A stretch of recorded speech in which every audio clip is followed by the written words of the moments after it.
Hello and welcome back to the channel. I'm Tim, and today I'm continuing my playthrough of Normandy 44. Before we get started, I just wanted to mention, recently my daughters went out of town, and so we were sitting their cats here.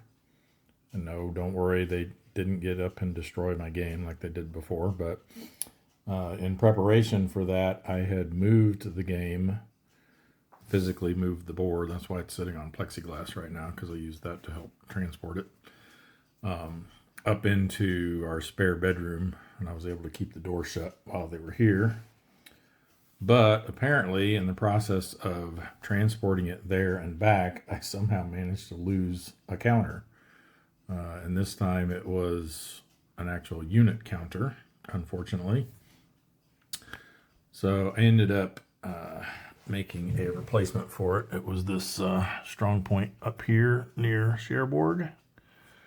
So I just printed off, grabbed a copy of the JPEG from it out of the Vassal module, and then I had some spare blank counters from some games. I always keep those just for this, as Foghorn Leghorn would say, for just such an emergency. So I did that, and then I also, while I was at it, went ahead and made a new turn marker. So I think it came out pretty well. Got them rounded and everything too. So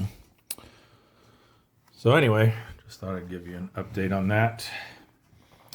But we are getting ready to start turn 18. So we've got 5 turns to go. And on this date historically, which was June 23rd, 1944, the high ground above Cherbourg was attacked. So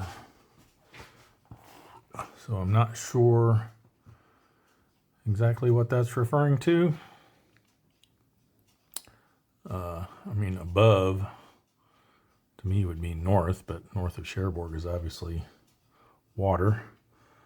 So it just must mean higher elevation around Cherbourg. I don't know if it's referring to these hills down here, maybe. Anyway, not relevant to our game, but still interesting to look at that stuff as we go along. All right, so let's go ahead and consult our sequence of play. So we are back to determining the weather now that our 3 storm turns are passed. So let's roll for that. We had we had overcast 2 last time, so the Allies are hoping for some clear weather here. And they get it. Clear 5. So, what does that mean? We got Germans only get 1 improved position. One of those. They'll have that available to place somewhere. Excuse me. They only get 1 supply point. Looks like they haven't really been using them much. Guess we'll give it to 7th Army.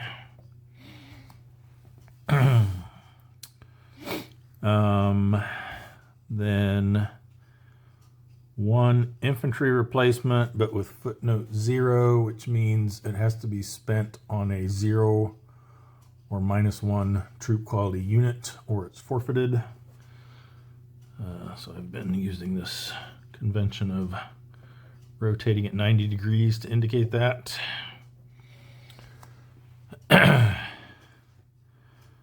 For the Americans, they get 1 of each. Again, racking up those infantry replacements. They haven't really needed to use them of late. And British just get an infantry replacement.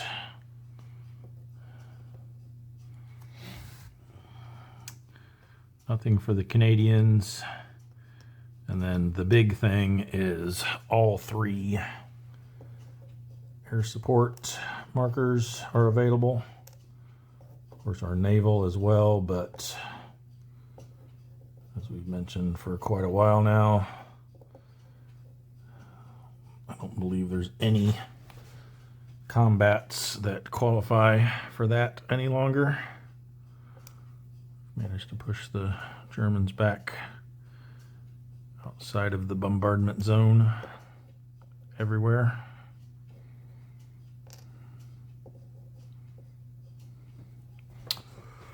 All right, and yes to supply points. So that's 2 each.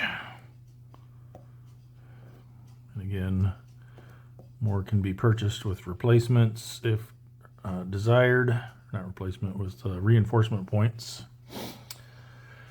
However, I know at least for the U.S., they're going to need to bring on some more units, especially over here, because if you recall, we actually wanted to do it last turn, but then realized we weren't eligible to yet. We need to withdraw at least one of these airborne divisions, probably the 101st, since they're all cadre now. Because we are teetering on the verge of an auto loss to the Germans. All right. Speaking of the Germans, that should bring us up to their turn. Well, we got, I guess, one more little cleanup thing to do here. Ready all in supply headquarters and Werfer brigades. Don't think there's any that moved further than one space, farther than one space.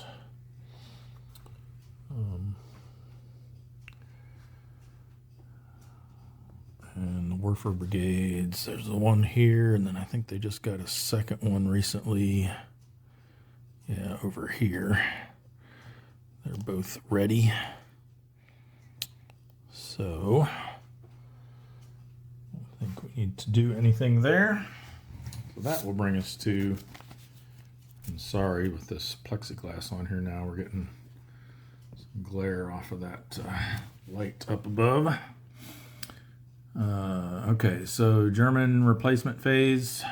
Again, they've got the one infantry replacement that can only be used on a 0 or a -1 troop quality unit.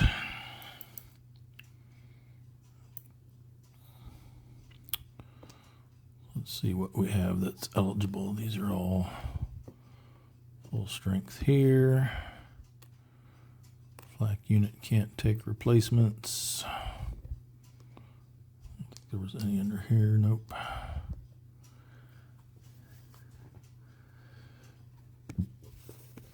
Excuse me. So these guys are not eligible because they're +1.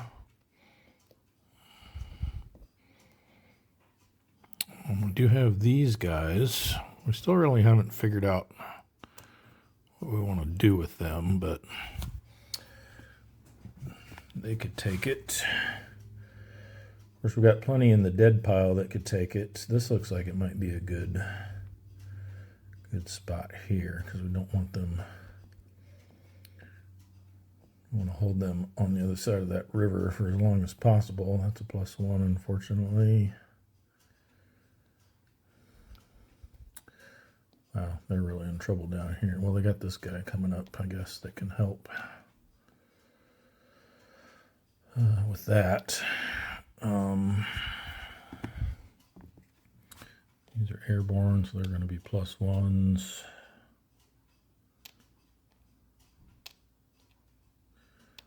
That's a +1 under there. Well, they're disrupted anyway, so they couldn't take it. All full here. Full here.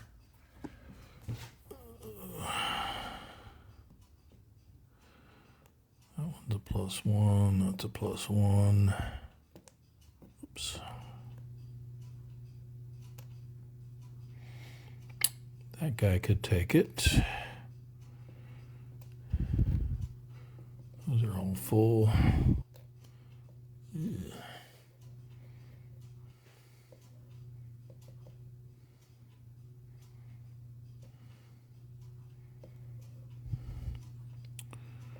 Sorry for all the extra noise outside. They're installing fiber internet in my neighborhood.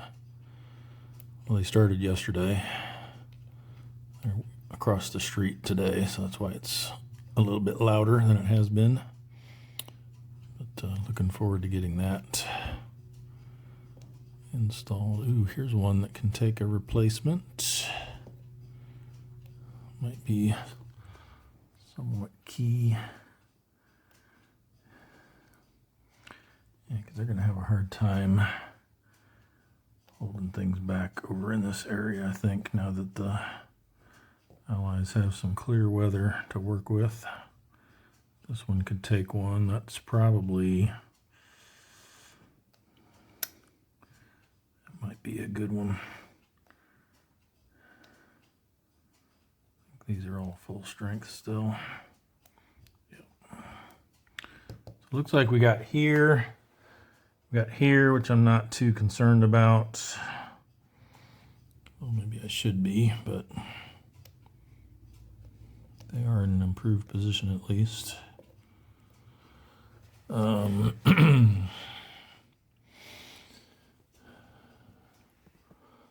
then there was this guy here. Those are the only ones that are out on the map currently. Again, the other possibility is we could bring something back. The most it would have would be 2 strength, I'm guessing. But if we just needed something to help plug a hole, and I don't think we really have. I mean, there's not really anything we can do to plug this area back up here. We're just going to have to kind of use the edge of the map here to try to hold a line as best as we can, as well as this river. The problem they're going to run into here is if they go up into there, that leaves this back door open for them to just waltz across. Oops. So I'm wondering if we could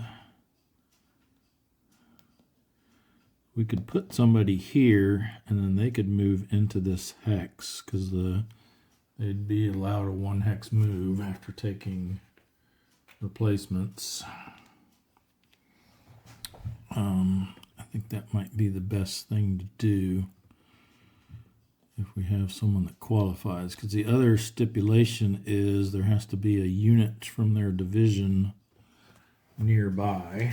Let's see exactly what nearby means. I think it's like 5 hexes maybe.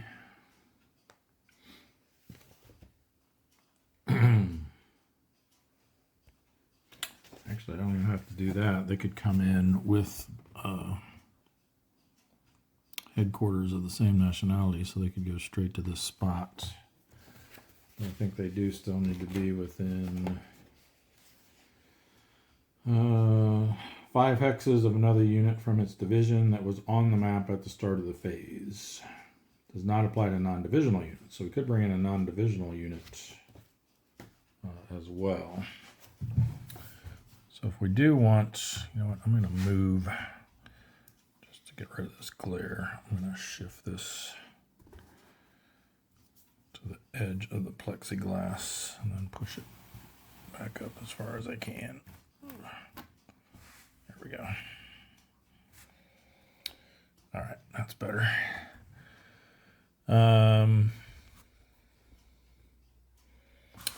So let's see, 5 hexes, 1, 2, 3, 4, 5. So anything has to belong to any of these, excuse me, any of these divisions or be non-divisional. So 21st Panzer, Cadre D is also a 21st Panzer unit.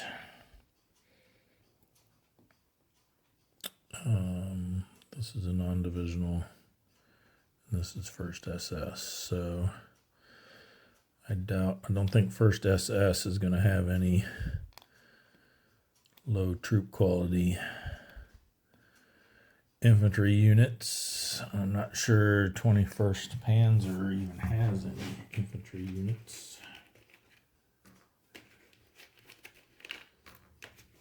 Yeah, I'm going to root through the dead pile here and see what we got available.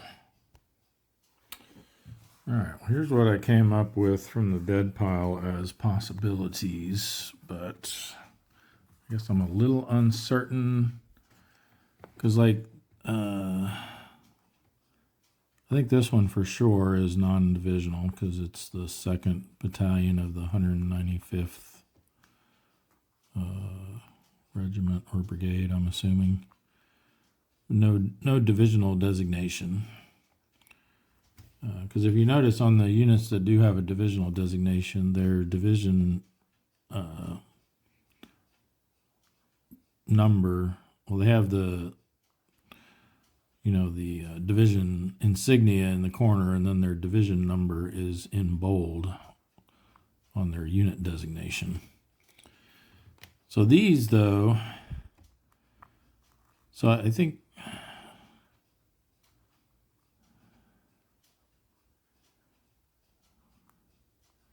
these I'm not sure about because it looks like they're part of 30th Division because I assume that's what the 30 in bold means, but then they don't have a division designation symbol on them. So, and then same with this, it doesn't have a division designation symbol, but it looks like it's part of the Cherbourg, quote unquote, division. I don't know if that's, maybe I'm using the wrong terminology here, but I'm going to take a gander through the rule book just to get some clarification on exactly what constitutes a non-divisional unit.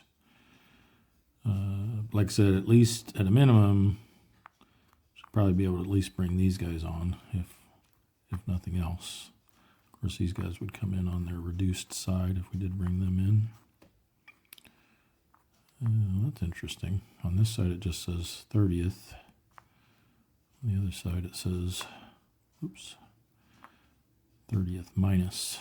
Looks like that's a misprint that got overlooked in the previous 3 printings.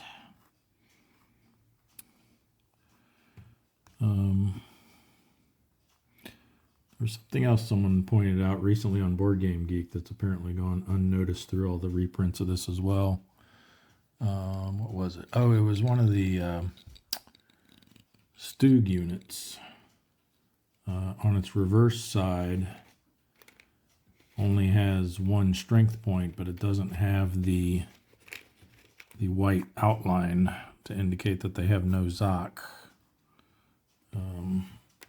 Which apparently is also a misprint. It should have that. I think it was the 200th Stug or something like that. Anyway, let me check on this and be right back. All right, so interestingly enough, this section in the rules where it talks about bringing back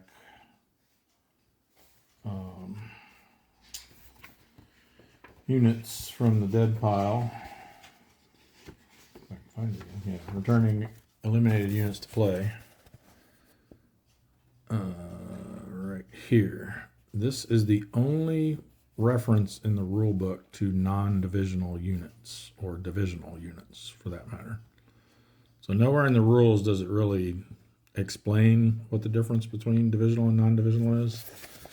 But I did find a post on Board Game Geek where the developer of the game, Kevin Burnatz, I think is how you pronounce his last name, said that it's, as I thought, solely dependent on whether it has a divisional insignia, or divisional emblem, as they call it, division emblem, or not. So if it has a division emblem, it's a divisional unit. If it does not have a division emblem, it's not a divisional unit. So yeah, any 4 of these are Possibilities. I'm thinking this is probably the best of the bunch, since he could theoretically take another replacement at some point and get up to 4 strength. So we're going to go with this one. We're going to place him with this headquarters and put a replacement marker on him.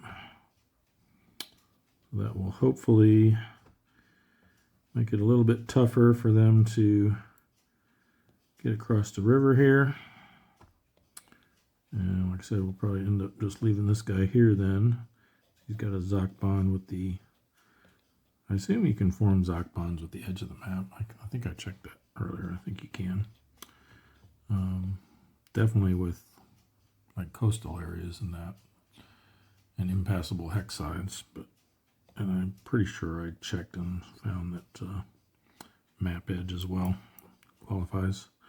So they do have Zachbahns all through here to prevent any from slipping through there.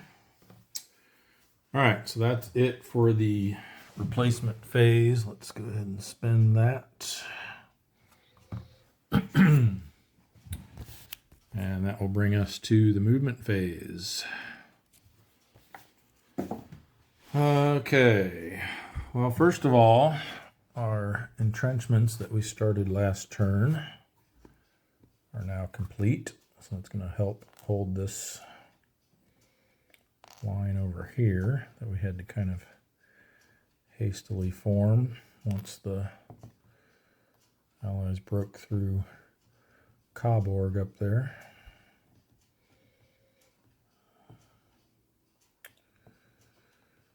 All right, and then we have a new one that we can start somewhere. Don't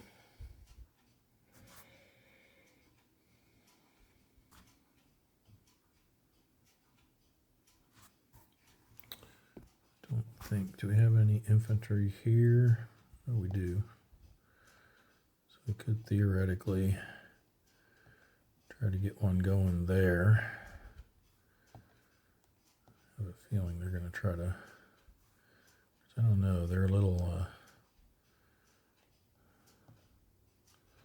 British are, also have to watch it because they are at 1, 2, 3, 4, 5 units with, that have been reduced to cadre. Oh, sorry, no, only 4 because B is not used. I think it was, although, is it just 5 for them? They may be close to that threshold as well. You have to be kind of careful attacking with reduced strength units. At least reduced strength 3-step units.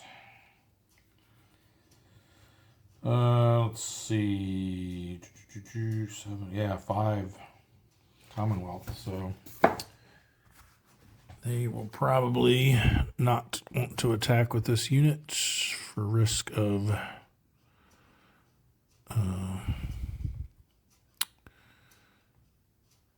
losing the game. The Canadian ones don't count, so they could get a little loose with them, I guess. But yeah, they're going to need to, I think, probably beef up. We were talking about trying to hit this one, I think, to open up. 'Cause right now, anything we try to bring through to this side has to stop here because of this unit. So if we could get them pushed back, that would be very helpful. All right. Anyway, let's see where they might want to bolster things. I'm thinking maybe up in this area is where I think we're most vulnerable. Problem is, I don't know how long these guys can hold this position because they're at risk of getting surrounded.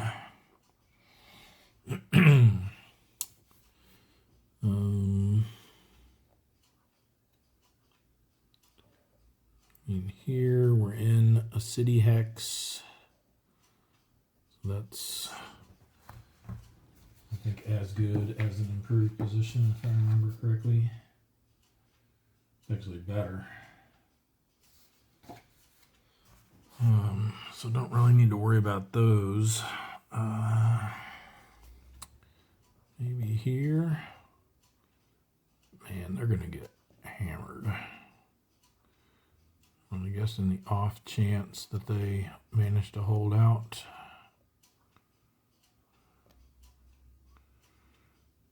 I mean, their saving grace is they're on the other side of a river. So, yeah, maybe we try to keep them back as long as we can over here. Was it infantry under there, right? Yeah. All right, we'll go with that. And then, as far as movement, not really sure.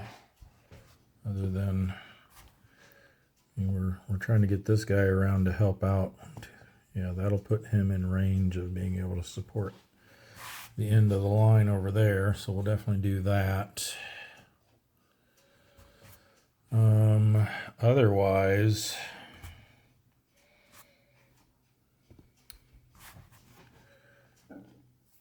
excuse me, this guy, he can't go in. Oh yeah, he could go back. He could go in there. Try to help hold that position there, since it is key to stopping their reinforcements flowing through if they decide to shift some stuff around.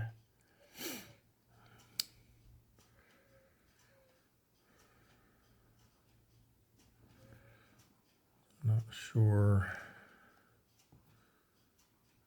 I guess the other possibility is to send them up into, try to get them into one of these stacks, because they've got, well, they don't have room.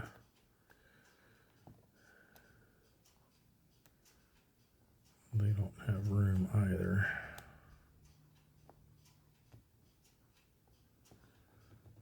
Yeah, maybe the best thing to do with them is just to get them up into here.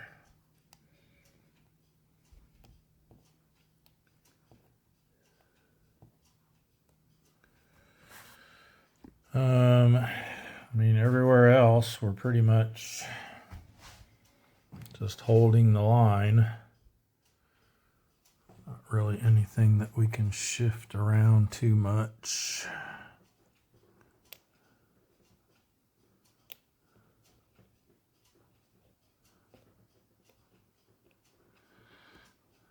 I am concerned with them breaking through in here somewhere, but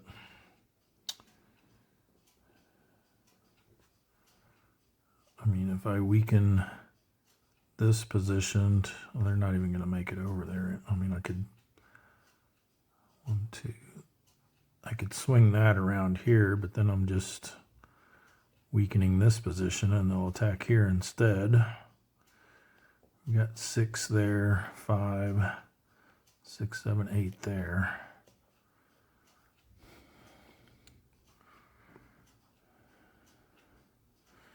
I think it's more important to hold that.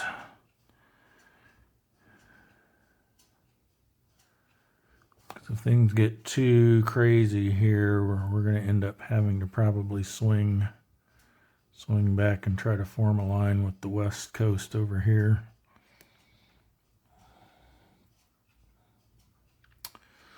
But yeah, I just don't see them being able to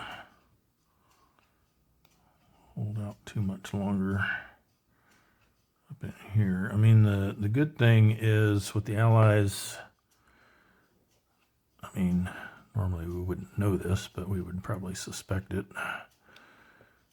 Them planning to pull out one of these airborne divisions is they're going to have to, they might need to stall up here a little bit to maybe get some stuff back down here to take their place, because they can only bring in one big unit, or I guess they could bring in a couple of smaller units over here. But they may even take whatever they bring in here at Omaha. They may try to swing up over this way too to help replace some of that, some of those units up there they're going to be pulling out. So yeah, I don't really see any good moves to make other than those two. As far as combat, I mean, we've got all these supply points. It seems like we should maybe try something. We could get, yeah, maybe we try to get lucky here and get the auto victory. I mean, they'll have till the end of the turn, obviously, to do something about that. So they do have an infantry replacement coming in, so they'll be able to bring back, what they got here, either this unit from 15th Division, or this unit from 3rd Division, or this unit from 50th Division. They can bring back from the cadre box. But that would at least continue putting the pressure on there. Because we can get, now that we got this headquarters in range, we could get a shift from the headquarters and a shift from our Werfer Brigade here. Problem is, well, never mind. Yeah, we've only got 2 strength that can actually attack there, so that's not good. Maybe one of these. Ooh, yeah, because we get the Tiger tank shift here and an armor shift. And the Nebel Werfers can help out because that's within 3 hexes. And artillery support here. I think we definitely attack here. My little dice go. We're going to do an attack here for sure. We'll figure out the odds here in a bit.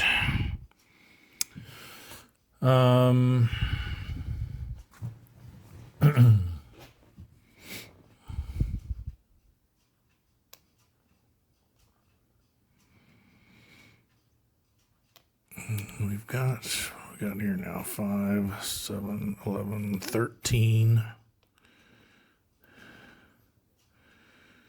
13 against, we don't want to hit that stack, but maybe this one. They've got 3, 4, 5, 6, 7, and they're in woods, which gives them 3, I think. Yeah, so they got 10. So it'd be 1-to-1. No armor shift, unfortunately, because of the woods. But we could give them... Actually, could we get these guys close enough? We could get them up closer to support that.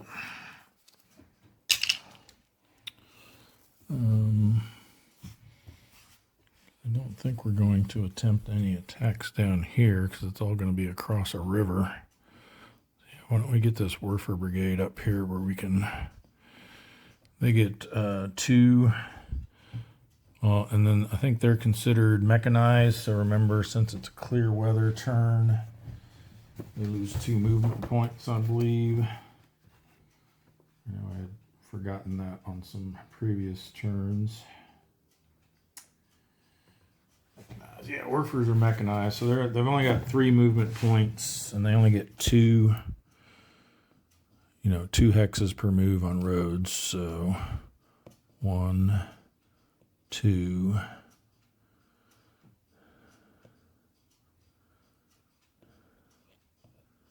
I guess here.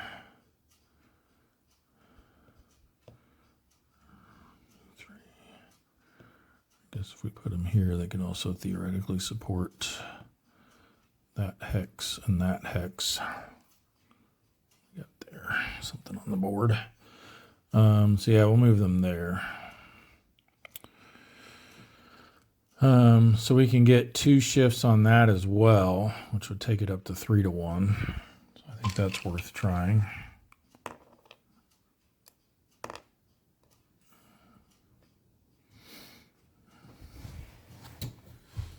And then, is there anywhere else? Maybe this guy all by his lonesome. What do we got here? 4, 5, 6, 7, 8. Only be 1-to-1. 2. Do we have a headquarters in range actually? 4, 5. No, he's out of range. I don't think we've got one hiding under here. I guess we could theoretically shift him down. If we move to here, 1, 2, 3, 4, 5. Still not quite in range.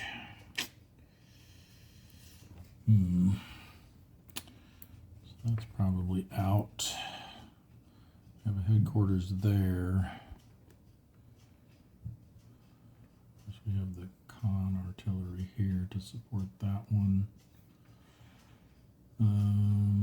Or it could come 1, 2, 3, 4. Oh no, he's up here. Yeah, or it could come from this one either way. You don't see what I'm pointing at. I just realized. For this attack, I was just realizing we need a headquarters to support that one as well. And I was like, oh, well, we got the con artillery because he's within. I think con artillery supports within 3 hexes of con. So, but either way, this one could also support it. So we're good there. But yeah, we don't have a headquarters in range of this hex, unfortunately. These ones are probably, let's see, at 9. Well, we could get a tank shift, though, on these guys, because these guys are 4. Ooh, and we'd have troop quality. Yeah, this one's looking pretty good. That is within range of St. Lo. Yeah, let's do a little attacky here.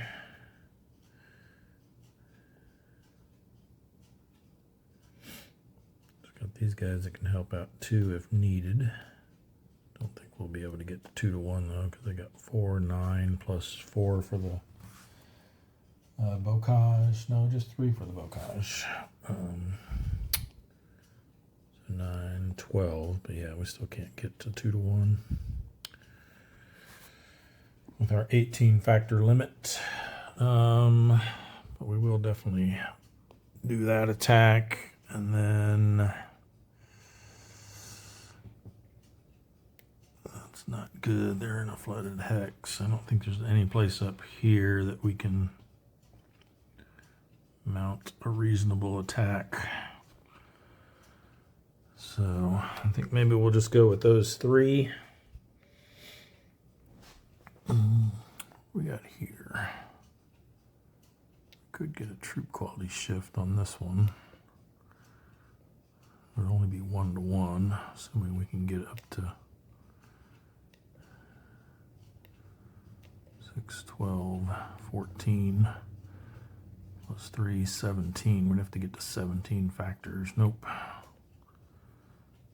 Not even with these guys helping, I don't think. Ooh, we could get an armor shift though too. Wow.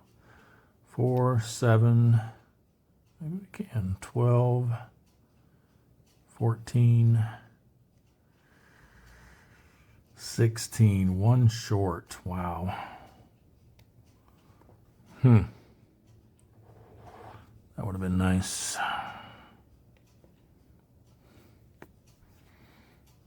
Make sure I did that right. 6, 12, 14 plus 3 is 17. Yep.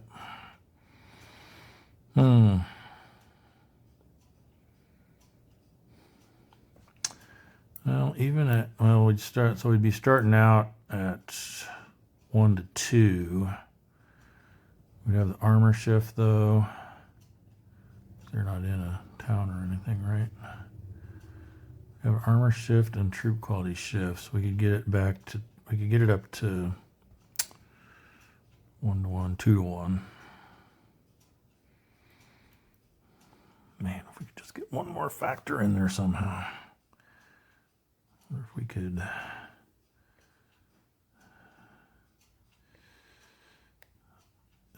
We got stacking issues though. Yeah, we'd have to replace one of these with that. And I don't think we got enough movement for that. See, he'd have to cross. Well, he could come down this way, I guess. So that'd be 1 to break away, 2, 3. Then he can't quite make it in there.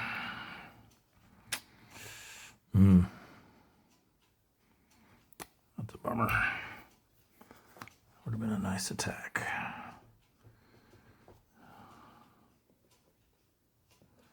All right, well, we'll just go with the 3 that we've talked about here then. As we'll start with this one.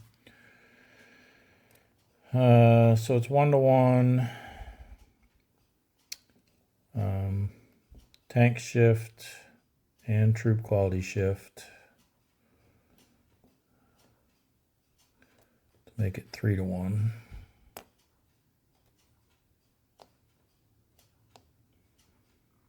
And then support from, let's spend one of Cherbourg's for that. To bump it to 4-to-1.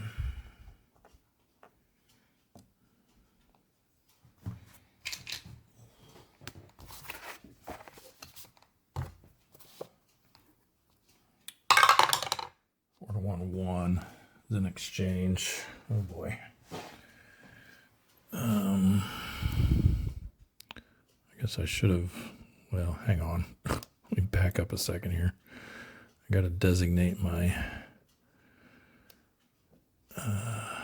Actually, I don't know that I do have enough because I've got to have a main assault force, and then everyone else is going to be halved.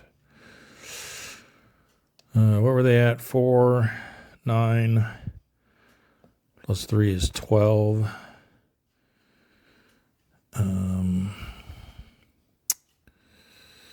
Yeah, we got such a hodgepodge of units here. I guess we make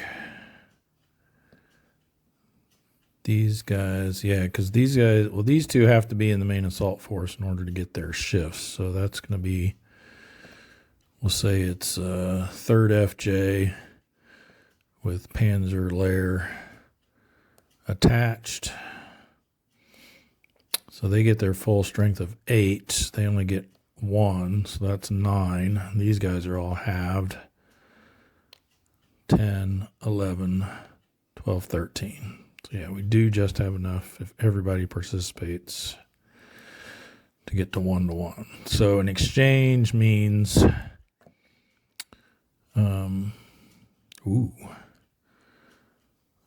we get to pick. So definitely going to do this because that's going to put them at the cadre limit. We'll use this one, H.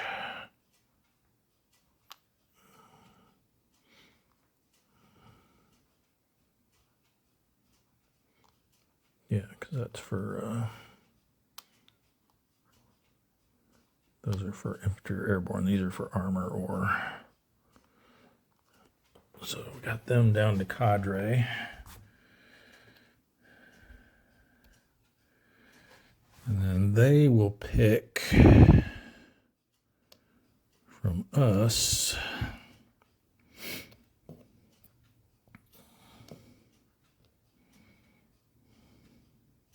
I think we'll knock down this armor unit.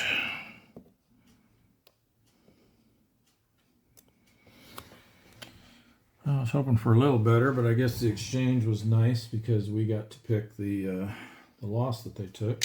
Gave them another cadre loss. All right, and then over here, we'll go with this one next, I guess. So it starts 1-to-1. Well, let me make sure I did my calculations here correct, because again, I have to designate a main assault force and all that jazz. So this will be our main assault force with this guy attached. So they get full strength of 11. He gets half, so we're at 12. And I think they were at exactly 12, right? 3, or no, they were only at 10. That's right. So yeah, 1-to-1. But then we get, right, no tank shift. But we do get artillery support. We'll spend from here this time, and we'll use these Nebelwerfers to get another one. So that'll put it up to 3-to-1. Whoops.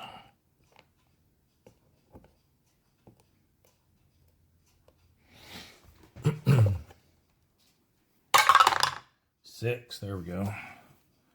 A D1. The Allies get to choose the loss.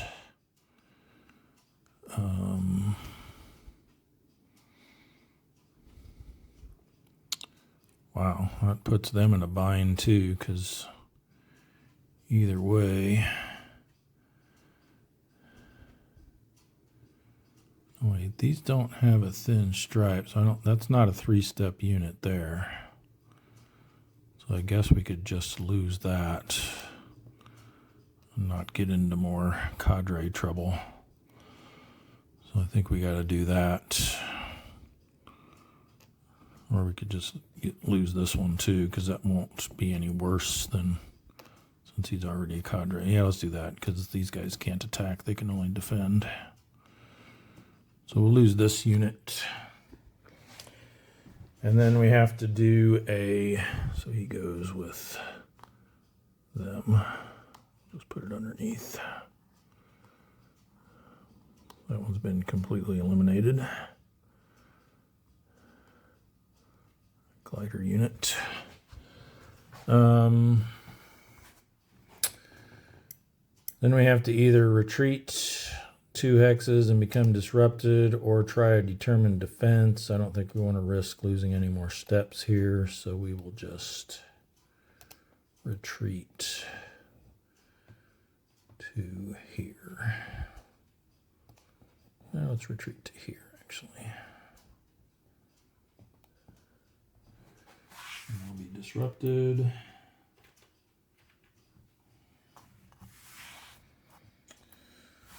Well, the Germans still got a little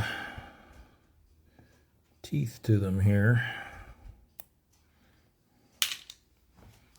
A little passive of late, but now they're starting to find some opportunities to counterattack now that they've racked up some supply points and have their Nebelwerfers in play.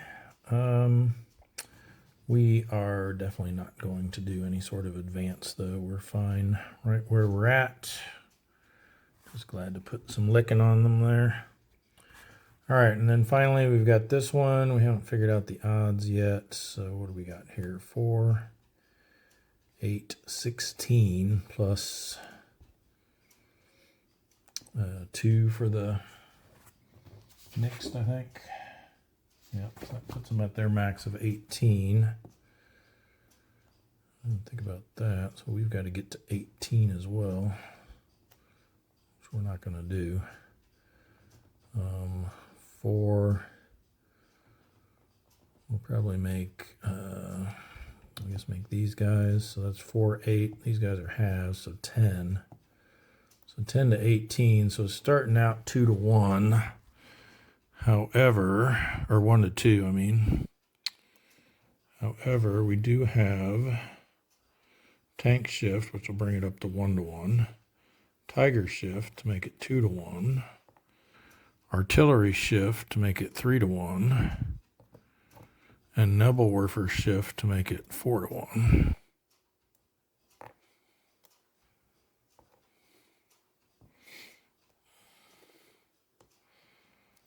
We'll flip these guys over to show that they've fired.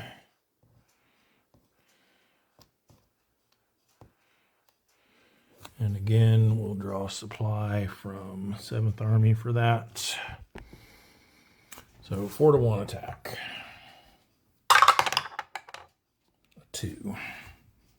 Almost got another exchange. That might have actually been better. A DR.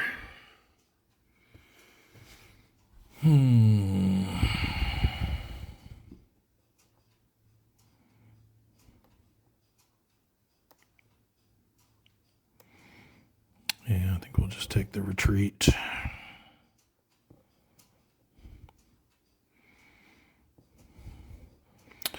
No advance. We'll stay in our improved position.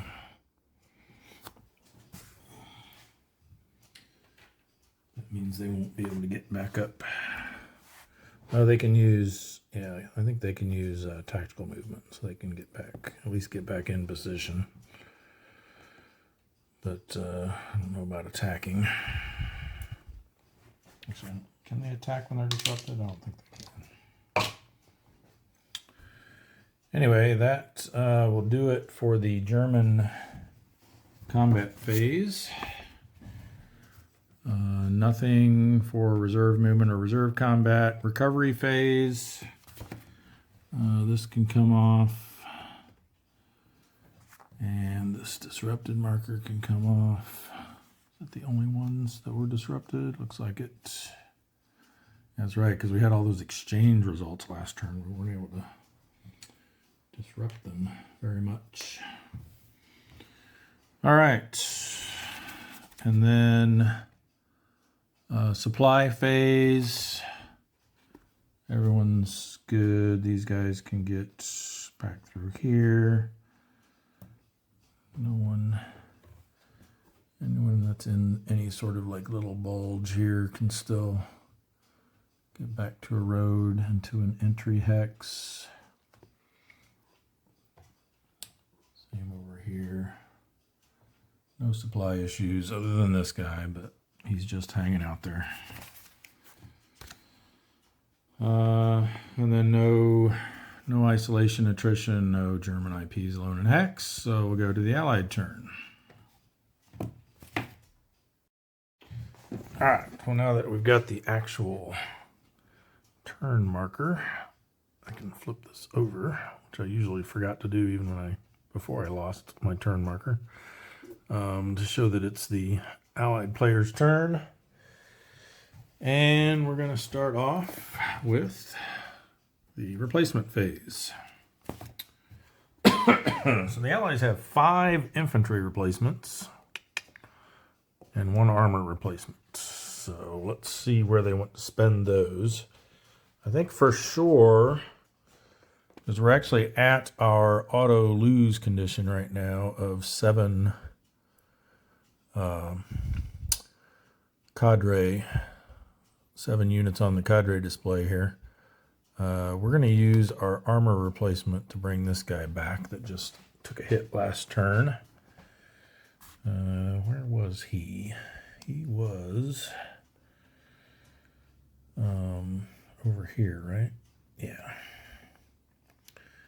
Let's get him back on the board out of the cadre display.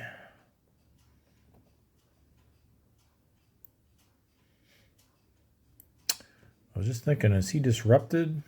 But no, that was an exchange result, so he did not have to retreat and therefore was not disrupted. So that's fortunate for us. Okay, so that can go back there. We're now safe from auto loss at the end of the turn, at least as of now. Things could potentially change during the combat phase. So that's our armor replacement, and let's see if we have any infantry. We don't have any. All of our cadre, or all of our units on the cadre display now are airborne units, so none of those can take replacements. But do we have any other infantry units that have taken a hit? I'm thinking we don't. I know the last few times we've checked, there haven't been, which is why we have such a glut of them.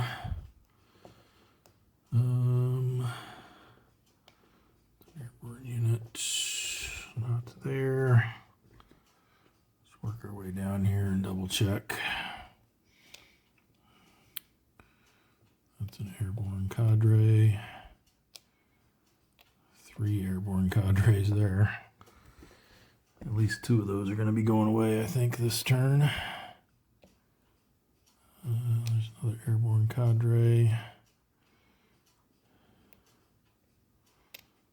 I think all of our non-airborne infantry are still full strength.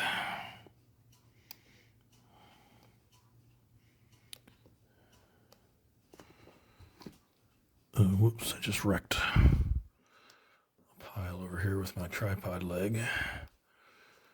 I did just remember, though, he needs to get a replacement marker.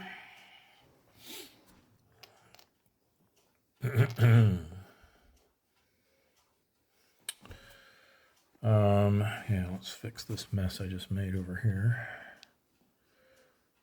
I believe this guy was here.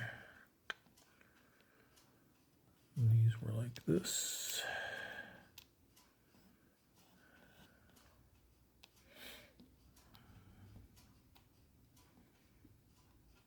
And his replacement marker went away, so we can put the headquarters back on top there. All right. All right, back to our checking. I think we're just about done, though. Yep, no infantry that can take replacements, so that's good, I guess. So we'll continue to keep banking those. All right, then on to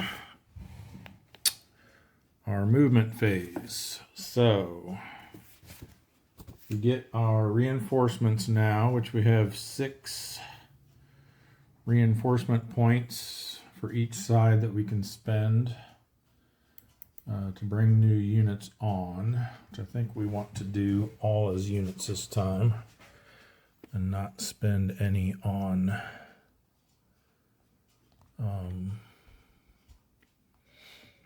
supply points. So we can bring 4 reinforcement points worth of units into each beach.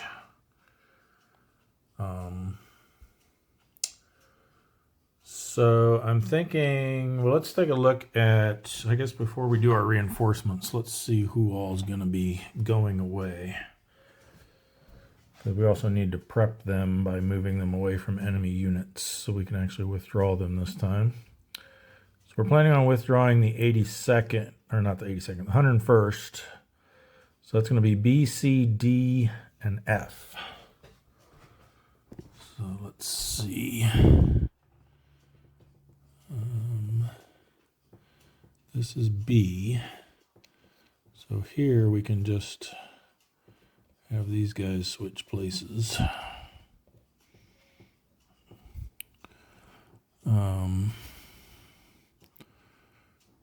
E was one of them, right? So we need to pull him back. C was one. Yikes, so all 3 of those. Or no, E was not one, sorry. B and C are. So we need to pull B and C out of this hex. Or C and D, I mean, sorry. So that just leaves B. So he's going to be there by himself for the time being. And then wherever, what was the other one? We need B. We need to find B. Oh, that's an actual unit. It's F. So he's staying. I think he's up in here somewhere.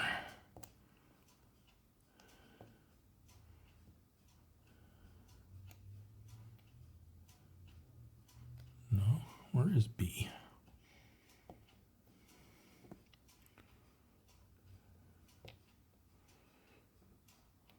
F, we just looked at that.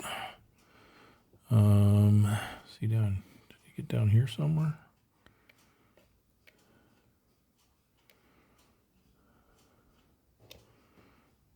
losing my mind here. Oh, yes, I am. B's right there. So which one are we missing? B, C, D. Oh, and F is the other one we need. The one under here. So we need to move him back there. And now they are all prepared to be withdrawn. He's going to be okay, I think. He's still got 9 strength there, plus the terrain. This is going to be our problem spot that we might need to rush something down there to help cover that. Like maybe one of these tank units. Let's see, he would have to spend an extra 1, 2, 3, 4, 5. Yeah, he could get down to there.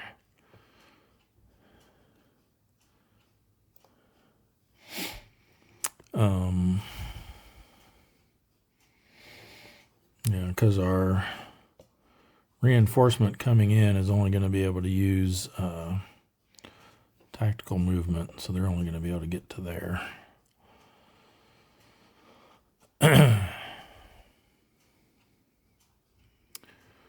All right, so based on that, I'm thinking we're going to want some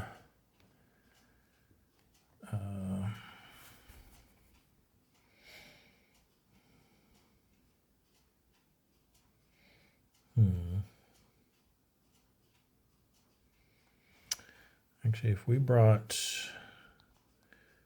these 2 units in, that would be a total strength of 7.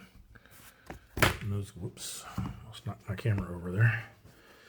Those could both come into Utah, and so next turn they could move up and reinforce that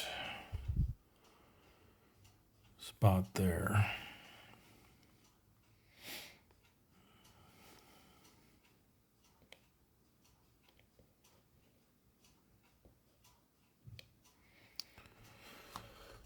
Because otherwise we could bring in, either the rest of 3rd Armored, which, where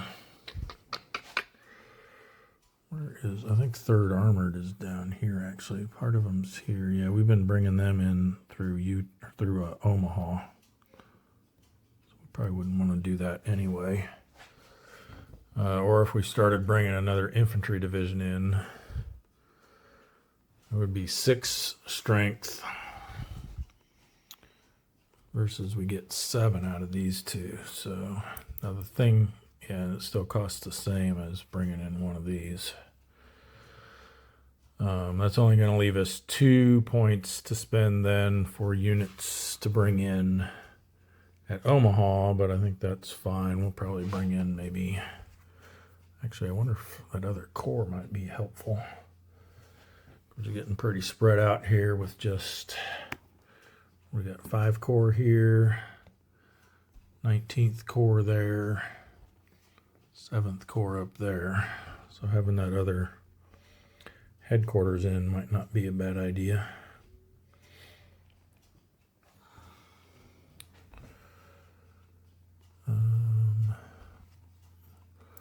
Yeah, so let's bring in these 2 for 4 of our points at Utah. Just put them there for now. And for our other 2, we could bring in 2 of these or 1 of these. And yeah, I'm thinking although, maybe we just need some more punching power down here too.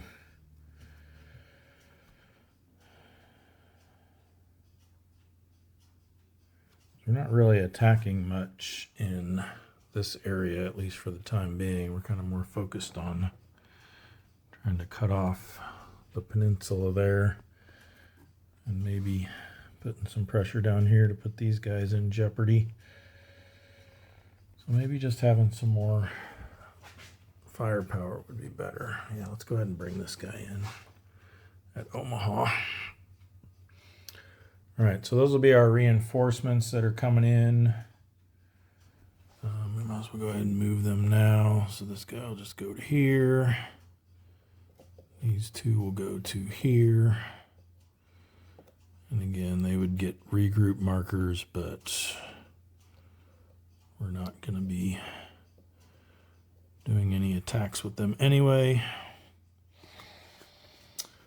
All right, we've got our 101st ready to pull out. So what else do we want to do for movement? We're thinking about getting this guy in the fight somewhere so he could provide his +1 shift, although not sure where.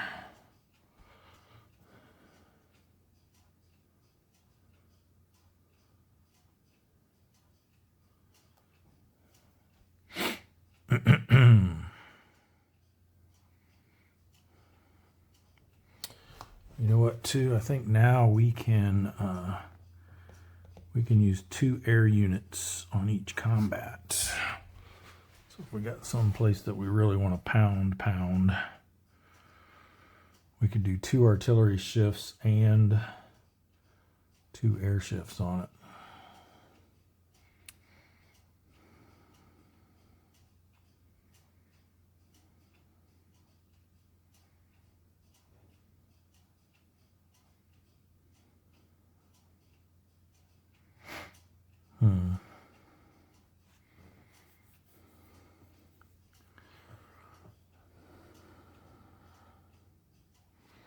Well, I think, like we said, we want to get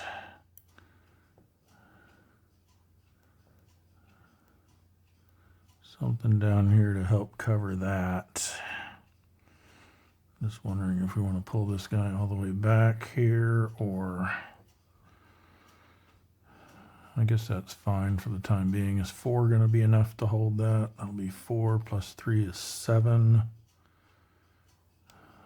We've got 5, 6, 7, 8. But then they'd be halved and left shifted for going across a flooded hex side. So yeah, I think that would be enough to prevent them from doing any shenanigans there. So let's go ahead and do that. Pull him to there. Where are we thinking we might want to attack up here? These are going to be tough because they're in the city now, so what do they got here? 5, 6, 7, 8, 9, 10. Plus 5 for the city, so 15. We would need to get at least 15 on them. That's 13 there. Actually, if we had that 2 strength guy there, that would be enough. So we could always move these guys down here and have them assist as well.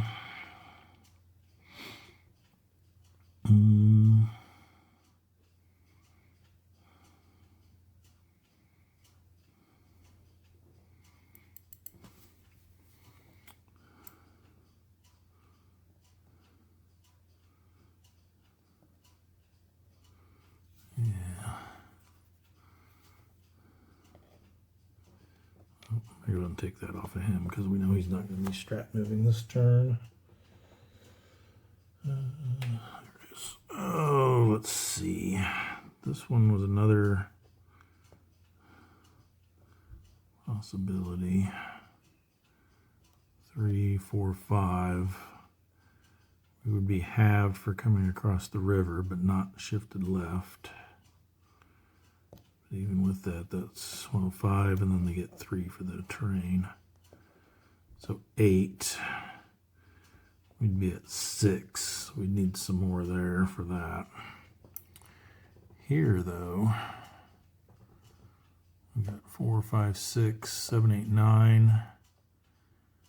And we've got 9. Let's put this guy on top.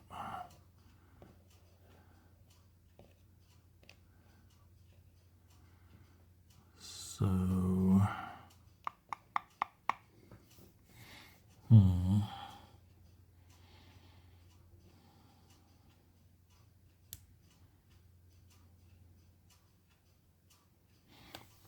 actually, you know what? I think I forgot when they did have a headquarters within range there.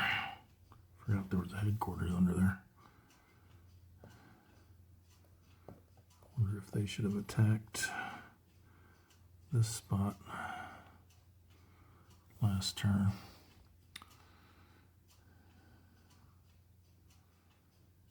Or did they attack there? Now I can't remember. I don't think they did.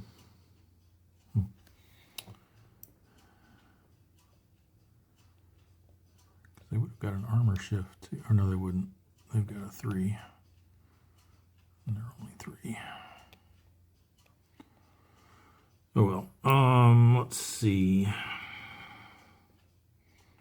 Stay focused, Tim. The other option is going here, but they've got more.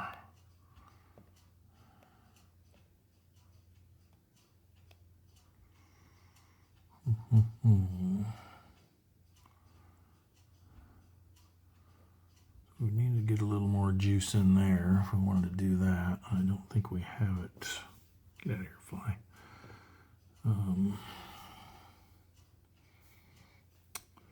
Unless we were able to pull this guy back. I don't think he's got enough. So 1 to disengage, 2, 4. Yeah, I guess he could.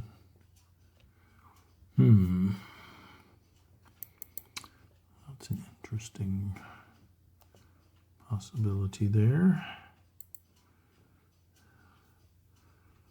Versus, I guess we could still move the infantry down here and they could try to help crack that nut. And you know what? Let's do that. So we're going to send this guy back down to here. And then move them into here.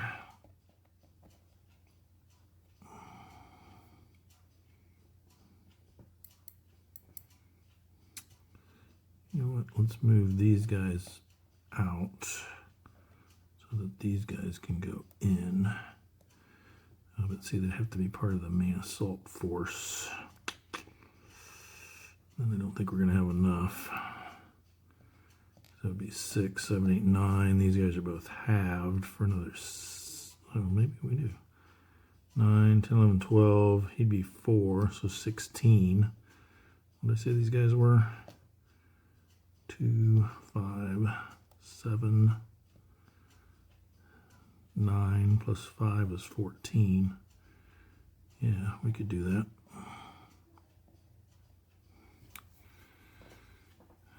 Might be making another cadre, but we're going to get rid of 4 at the end of the turn, so we'll be fine.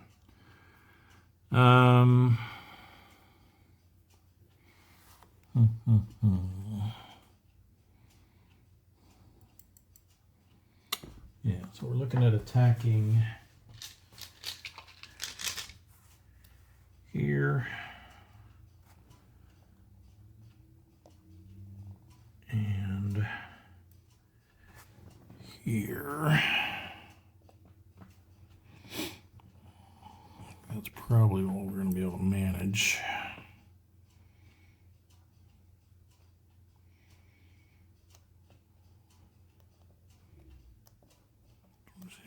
We're at 8, but then we're only coming with 6 because we're across the river.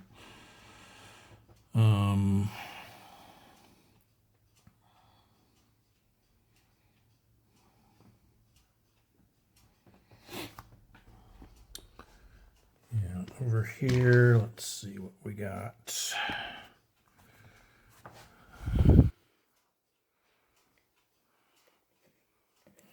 6, 7, 8, 9. We've got 12, 15. Wow, if we could get 3 more in there, we could get 2 to 1.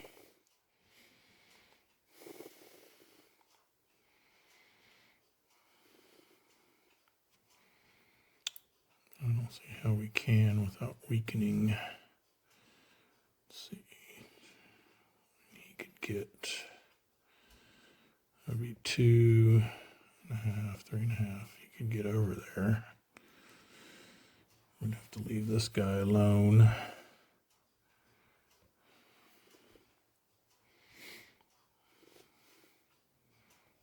Unless we just pulled them both out.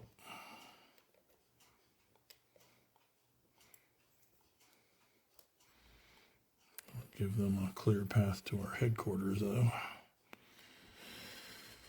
We kind of need to get some of this swung over to help out. Let's see, 1 to disengage, 2, 3, 4. They can't quite make it there this turn. The tank unit could, but how much more did we need? 12, 15.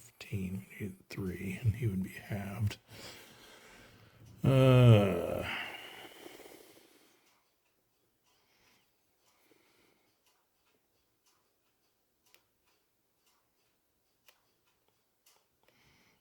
have to move those guys up into that town then, so they didn't retake it. I guess they couldn't.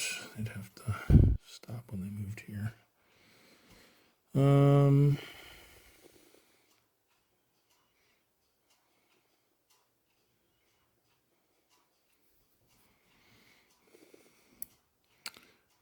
Let's go ahead and start setting that up. So it's 1 to disengage, 2, 3, 4. Get them to there. And then we'll have this guy move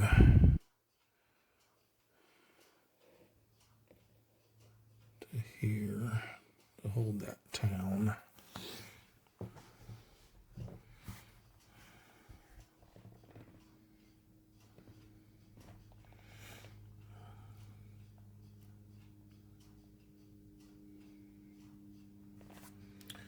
All right, how about down here? Need to get something happening down in this neck of the woods. I think we need to either hit this. Well, they're in a town, right? These guys are in woods. It's not quite as good, but they can't attack unless we pulled that unit out.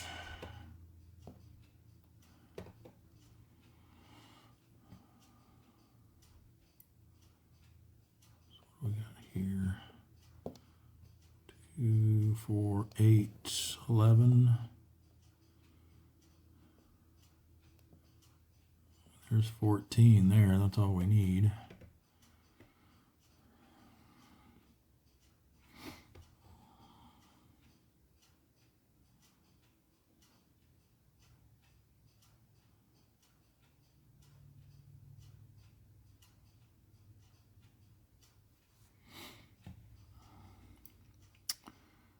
The thing is, here we could get a tank shift on these guys. What do we got here? 14, 16 against 11 with a tank shift. That seems pretty good. Let's do that.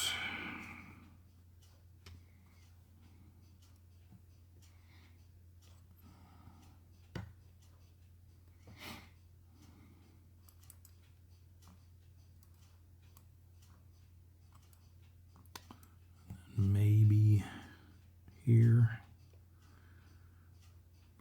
Problem is we don't have that many shifts to go around. What have these guys got? 7, 10. We're at 12-15, so that would be another possibility.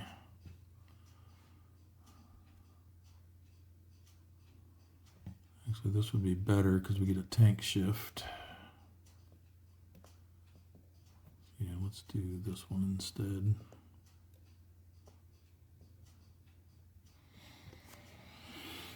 Okay, that's for the American side. How about over here?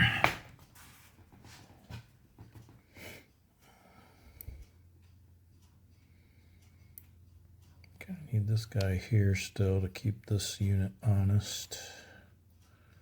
Unless we can manage to push him back that way.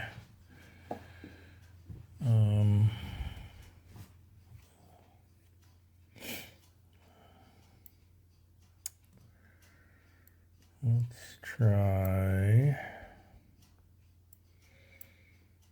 Definitely like to try to hit here if we can.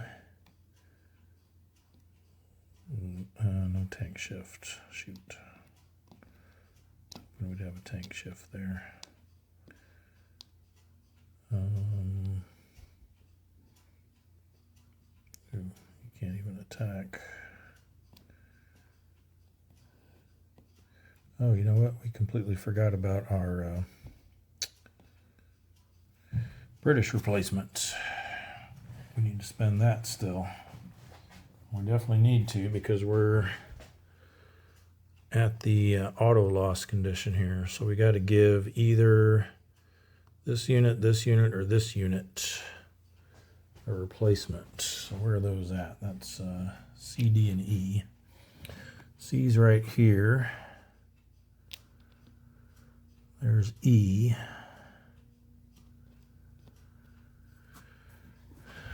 And then I think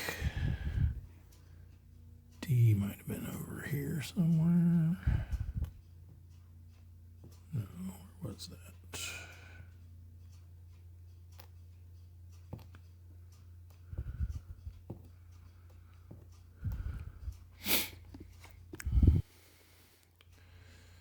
So we found C and E. We need D. It's 3rd Division.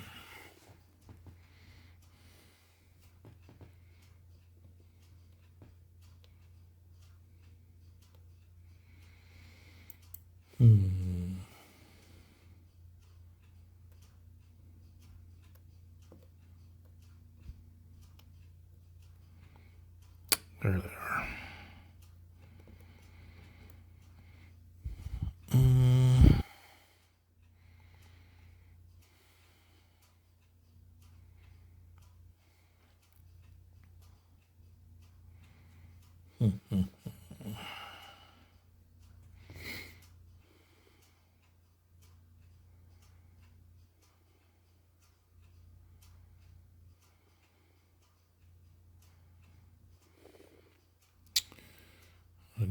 I mean, these guys obviously aren't, I don't think are going to want to be involved in any attack. I don't think we're going to want to try to come across, I guess, well, maybe. I mean, might be the best place to attack across the river because they've only got 6 and they're in the open.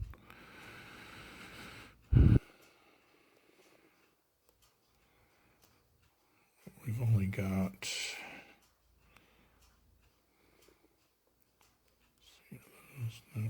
different divisions. We got a hodgepodge here. I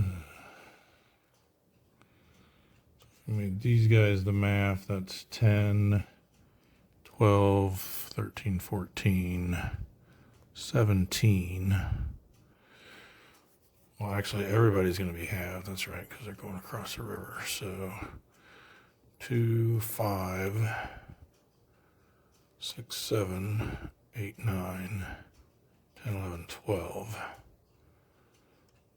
12 on 6 is 2 to 1. We left shifted to 1 to 1.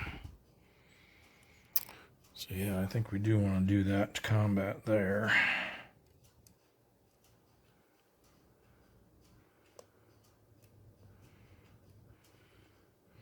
Which means we don't want to give it to this guy necessarily. I mean, we could always move him out, but thinking probably not going to be able to, whoops.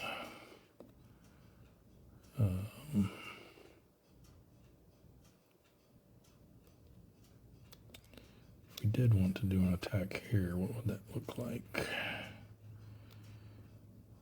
4, 5, 6, 7, 8. We're going to be halved and left shifted, so 2, 4, 7, 8, 11. He can't attack. That'd be 11 to 8, which is 1 to 1, shifted left. 1 to 2. No tank shifts, no other shifts, so yeah, I don't know that we want to do that right now anyway, so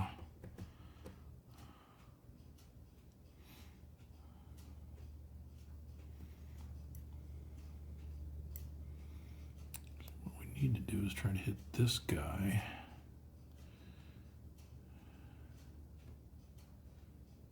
Because he's not across the river.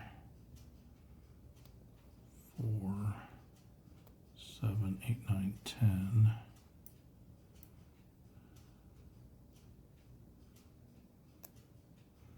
Unfortunately, he can just do a 1 hex retreat, so we wouldn't be able to advance across.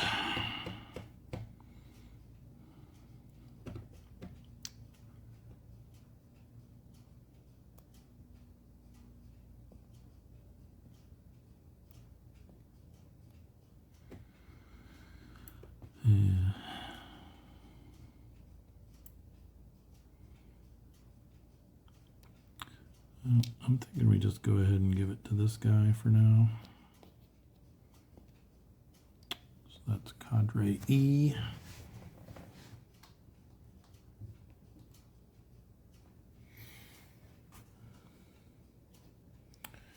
Get your replacement marker. Put him on top for the time being. That spends that. So we just have to be careful. We can't attack with anything, any 3-step unit that has taken a loss.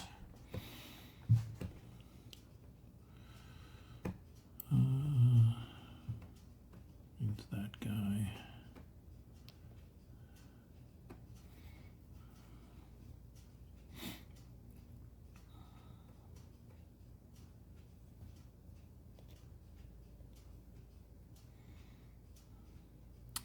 Yeah, this is definitely the best place to attack across there, I think. Work on trying to surround Khan. Alright, so I don't see any other movement we really need to do here, unless we wanted to shift some more stuff around this away. Just double check on these disrupted units. I believe they can do tactical movement.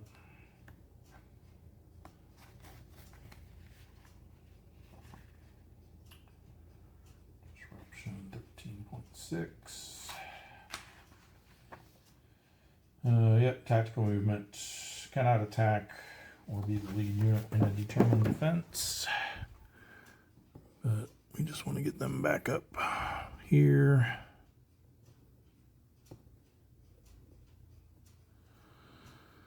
These guys, I think we were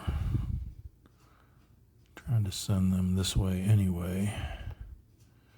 Were we? Or no, we wanted them to hold there, I think. I think maybe we just push them back up into there as well. This stuff we were bringing around. We'll probably have the core go there. The headquarters. All this stuff. There's another one. 1 to disengage. 2, 3, 4. Get them to there. They can help trying to punch through over here.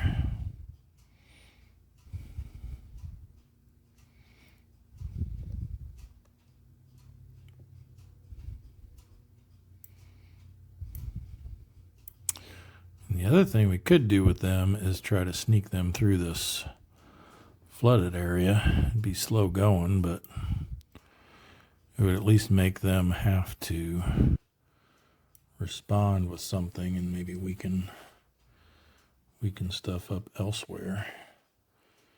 What would that look like? That's 2. Actually, just 1.5 to here. 2.5. 3.5. They'd have to stop there anyway because it's flooded. I don't think it costs extra movement. Flooded hex. Oh yeah, it costs 2 MPs. So they actually don't have enough to enter there.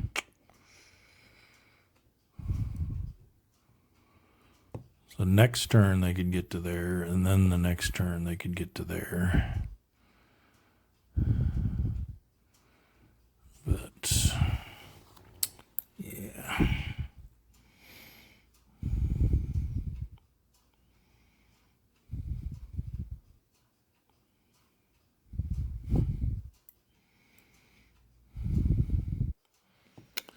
Yeah, I think maybe we just stick with getting them up around this way like we originally planned. So that was 2 to here, 3, 4. These guys as well. They could actually go further if we wanted them to, but I think that's fine.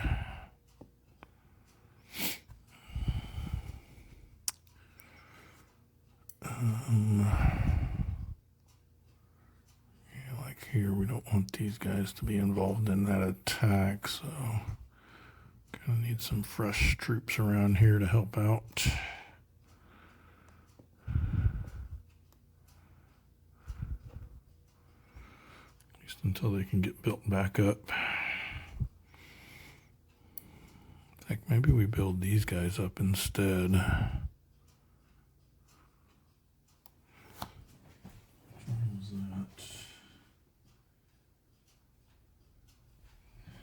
Oh no, because we had to get somebody off the cadre though, so we can't do that yet. Maybe next turn. I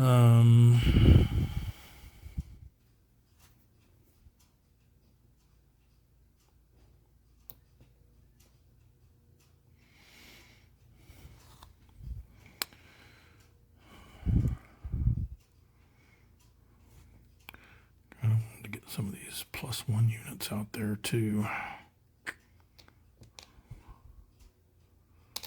Oops. But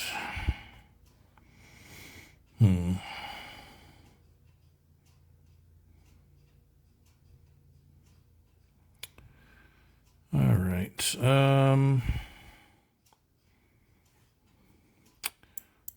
Hammond and Hahn here could theoretically attack with these guys because they're Canadian. They only have 11 though against 11 +4 is 15.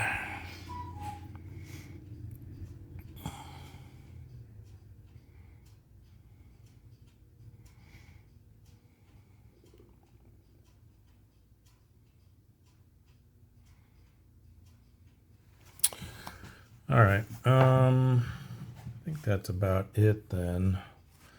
There's really only one British attack. Surely we can find another one. I guess like we mentioned, we could try to hit these guys here. This stuff's all, well, don't want to use him though. So it would be these two. And then this unit and that unit if if we needed. So what do we got here? 3, 4, 5, 6, 7, 10. Oh yeah, these guys can do it on their own. So we'll hit that position there.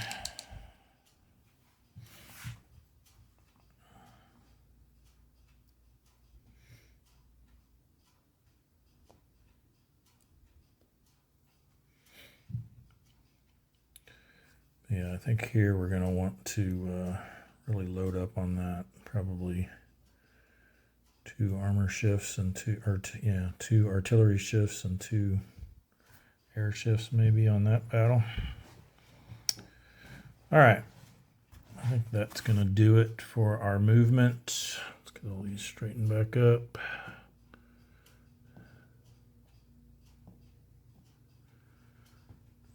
These are both, they're both in range of the headquarters there. These guys are not. Need to move this guy down to here.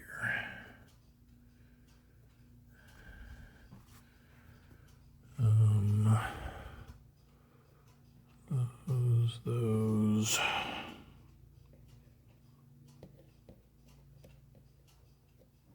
Bloop, bloop.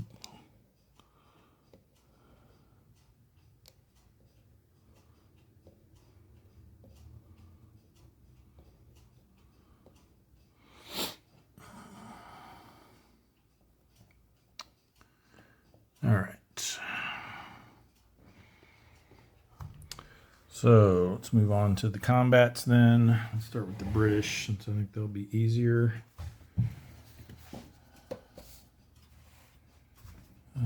Let's do this one where we're trying to breach the river here. So we've got 1-to-1 initial odds, no tank shift, no troop quality shift, but we've got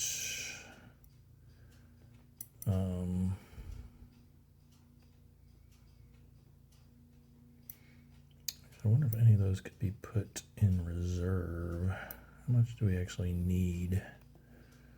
I've got 6.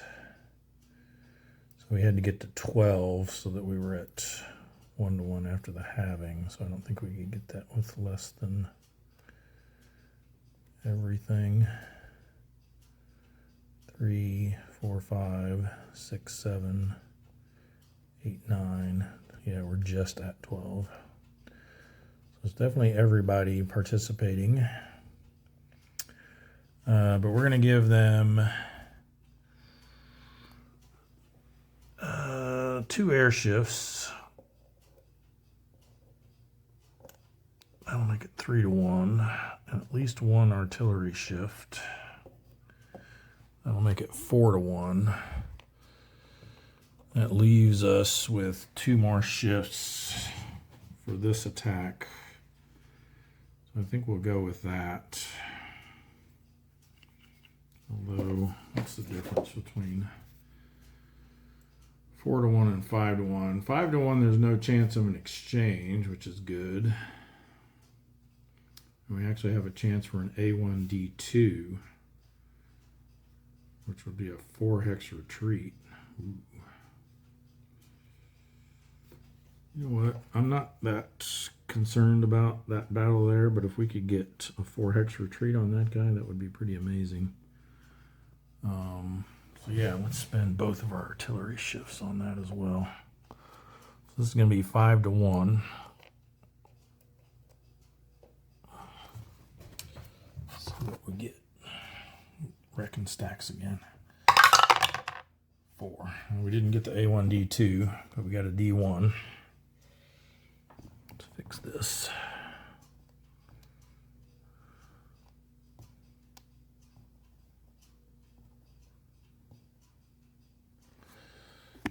So a D1 is the defender gets to choose the loss.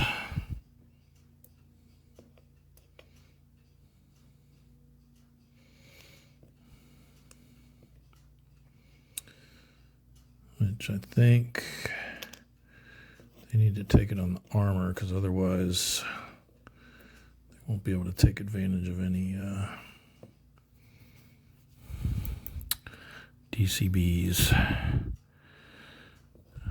And I don't think they can afford to try a determined defense here, or do they? I mean, it's pretty critical to hold that.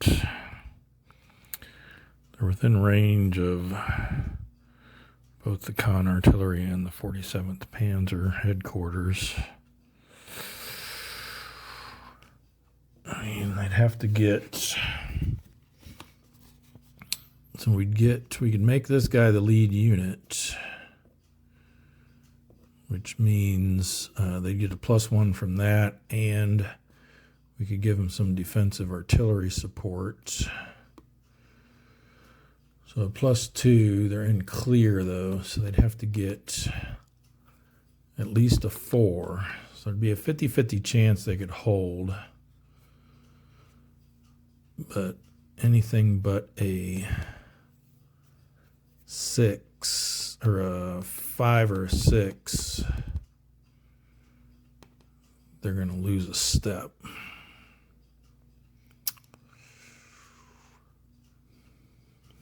I think they got to try, because if the Allies get across here, we're going to be in deep doo-doo. Yep, we'll try determined defense. So lead unit here for a +1. It's got to come from 7th Army, because Fortress Cherbourg can't trace over here anymore. So determined defense. We need a 4 or higher to hold the position. Nope. Well, at least they didn't lose a step. Yeah, that would have been the worst, is to get, well, actually, yeah, 2 becomes 4. If they would have got a 3, they would have not held and lost a step. So I guess that was a better result. So we do have to retreat 2 hexes. Wow. This is getting really bad now. I'd like to be in the trees here, but that just leaves all of this wide open. I think we go here. They're disrupted.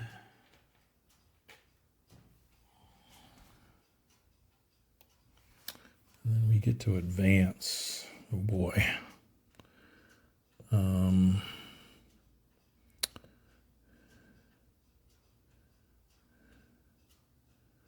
I think these guys go here, because that puts them in a world of hurt.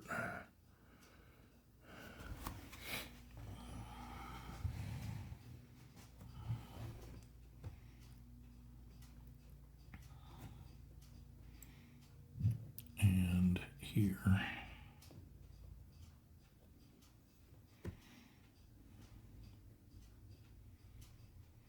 I mean, that does leave it open for these guys to move this way and start trying to cause some havoc, but that would be pretty dumb of them, I think.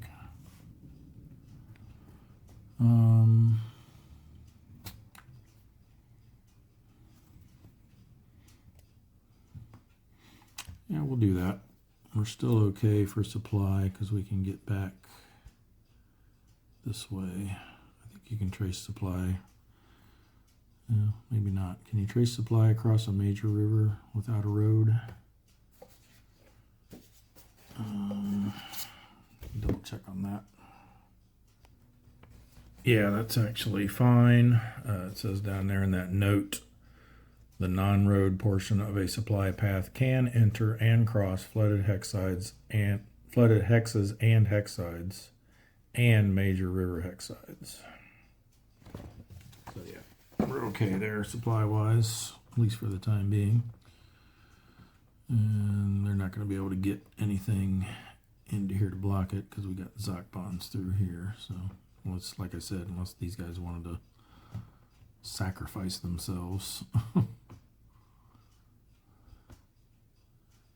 But even so, we'd be able to move up into here and provide a supply path.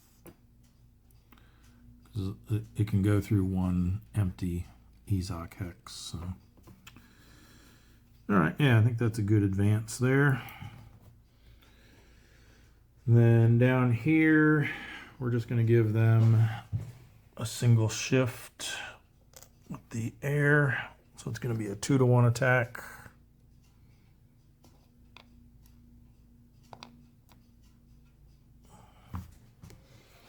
And again, it's just these units they're attacking.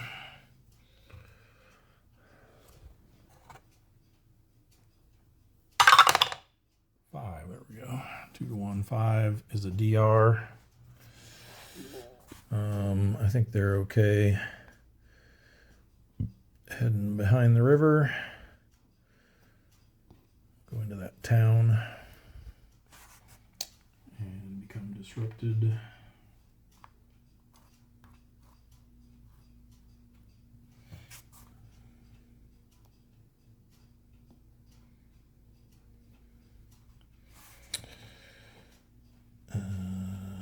Yeah. For advance, do we even want to advance?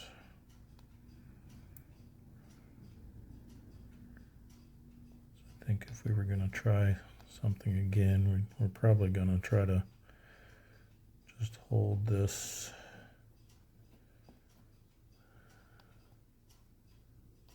I guess since these guys weren't participating, it would have made sense to give them a reserve marker, huh? Hope you don't mind allowing me to retcon that, because that should have been an obvious thing to do since they weren't participating in the attack, in the hopes that we would push them back. That way they could fill in.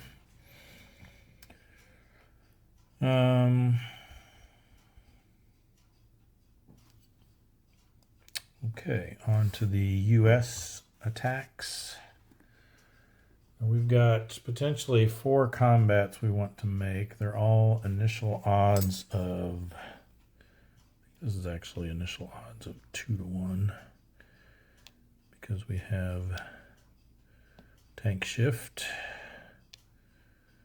14, 15, 16 against 11 with a tank shift, so that's going to be 2-to-1. Come back here. Can't get it to turn to the right side. This one, same. We have a tank shift, so initial odds of 2-to-1 there as well.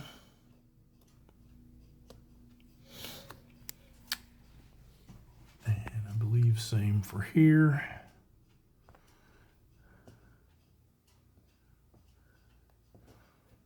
Six, 7, 8, 9. We have 9, 10, 11. Yeah. So this is starting at 2-to-1 as well. This one starts at 1-to-1 though. No, 2-to-1 because we got our troop quality shift. That's right. So these are all starting at 2-to-1. We've got, sorry, the OCD in me makes me want to turn that way. Okay.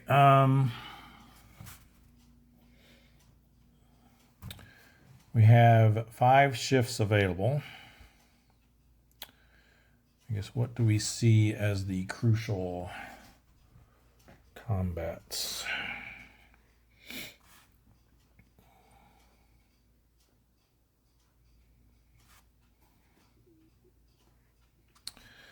I like this one because that gives us access to that town then.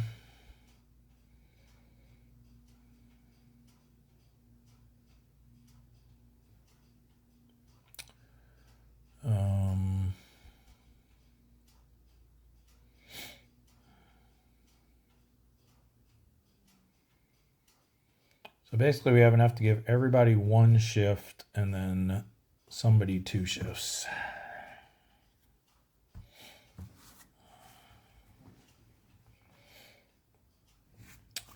So yeah, maybe we give, although this is a city hex here, that would be great if we could push them out. But they're in a strong point as well, so it's probably going to take some wearing down. Yeah, let's give this one 2 shifts, and then we'll give the other ones 1 shift. So let's do this one first. So it's going to be a 4-to-1 attack. We'll just give them 1 of each. I guess first I'm going to make sure all of them qualify for artillery shifts. Yes, yes, yes, yes, okay. So 4-to-1.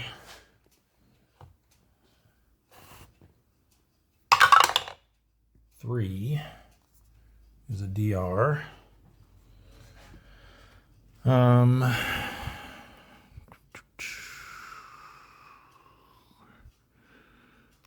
could try determined defense. They'd be an other. They could get a +1 from that.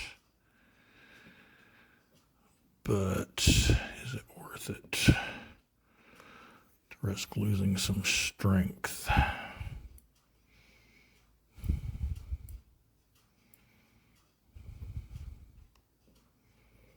Or do we just pull back to here?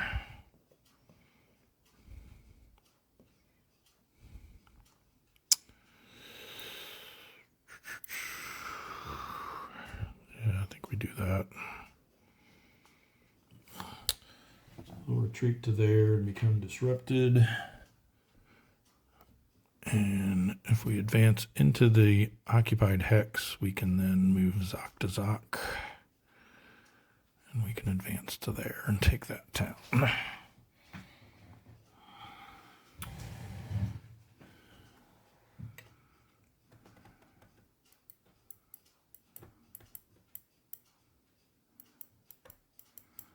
Otherwise, they might get the idea of moving up into there on the next turn. Does leave us a bit of a gap here, but I don't think they would be foolish enough to try to exploit that. All right, so everybody else is going to be 3-to-1 attacks. So let's do the one down here.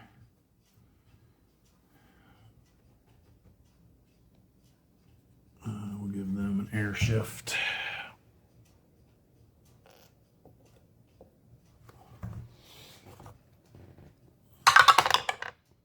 Three on the 3-to-1. Or no, yeah, 3-to-1, right. There's another DR.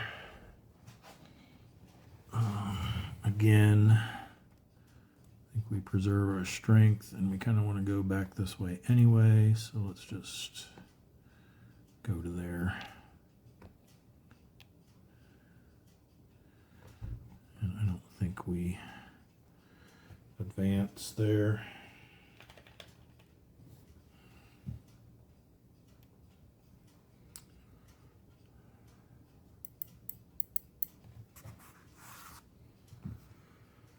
All right, up here, another 3-to-1 attack. I'm just going to take the die out. Well, let me set it next to it so I don't forget which one we're doing.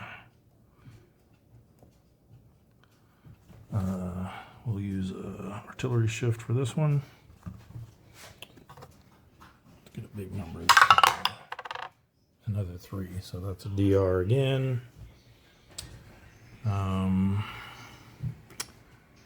Again, I think we have to preserve strength. Yeah, they would actually get a negative on the determined defense roll. So the question is, do we go here or do we go here?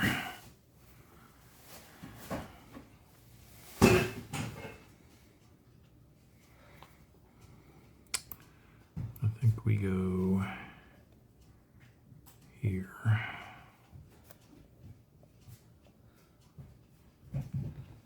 Which means for our advance,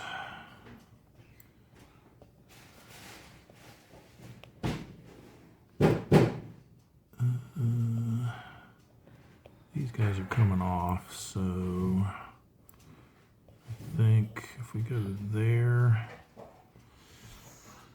should be fine, I think.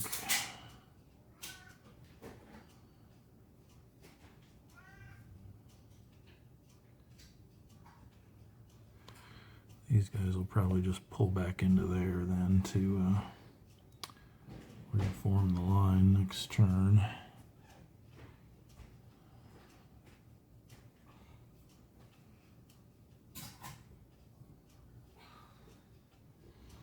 Or maybe even if we pulled these guys back to here. Well, they can't. Well, they have to go around that way, but that would reestablish a line along here, which would free these guys up to go somewhere else potentially. Then again, we're giving up another town then. Yeah, we'll go with that though. And then for the final attack, again at 3-1.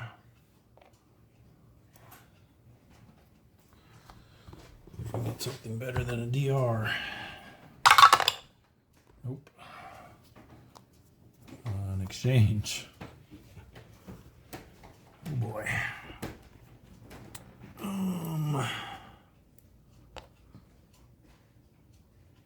Well, they're gonna choose the airborne unit, I believe. Get rid of that +1. We'll go here. And we bring out Cadre G on its airborne side.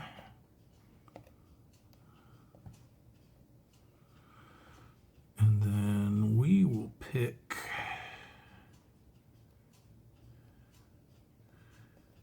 can we pick the strong point? I guess we could, right?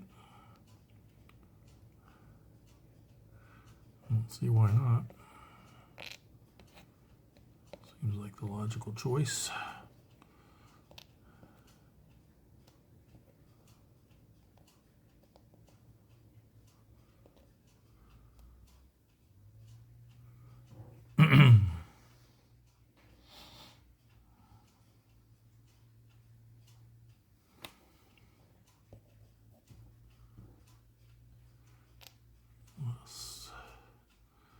That would actually get rid of 3 strength, though. Maybe that's a better choice.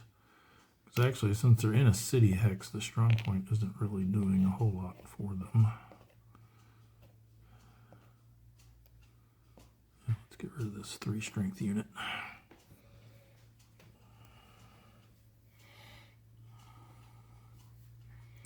All right. Well, that one was kind of not as good as we were hoping for, but at least we got to whittle them down a little bit there. Okay, that's going to be it for the combat then. Reserve movement. We do have this one unit that we kind of cheated and put a reserve marker on after the movement phase, but we'll go ahead and move him into there. He will not do a combat though.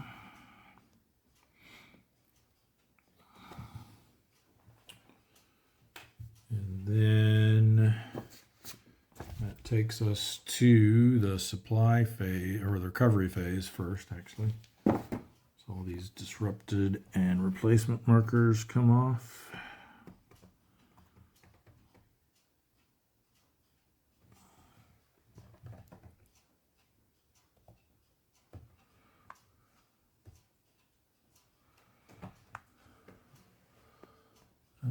That's all of them. Now the supply phase. So again, the only ones that are potentially in trouble are here, but you can get back through this way. That only enters 1 hex in an EZOC that's not occupied by a friendly unit. And this guy can, you know, either down this way or through there or whatever. Everyone up here is fine. These guys are still fine because we got a pretty big gap down here now. And everyone else looks okay. So, that will, there's no allied improved positions alone in a hex. Actually, you know what? I should have.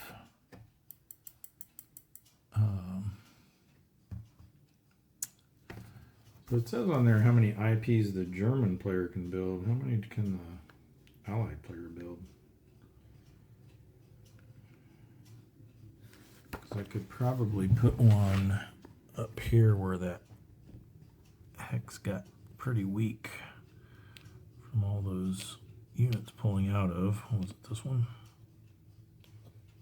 Actually, this probably wouldn't be a bad one too. Probably should have done this quite a long time ago. Check on that. Improved positions. 16.1.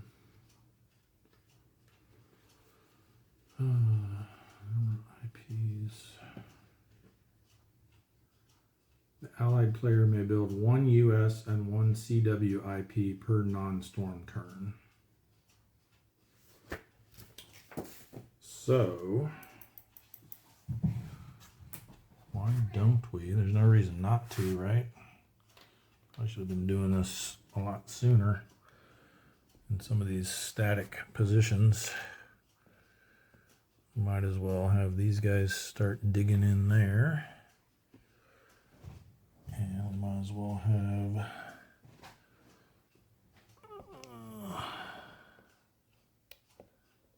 these guys start digging in here.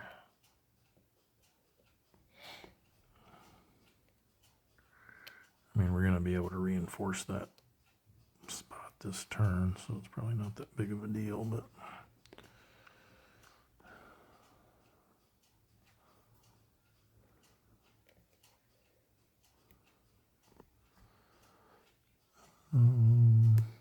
yeah. Why not? Okay. Now comes the fun part. So, blah, blah, blah, blah, blah. Conduct any desired airborne withdrawals. So let's make sure we get this right this time.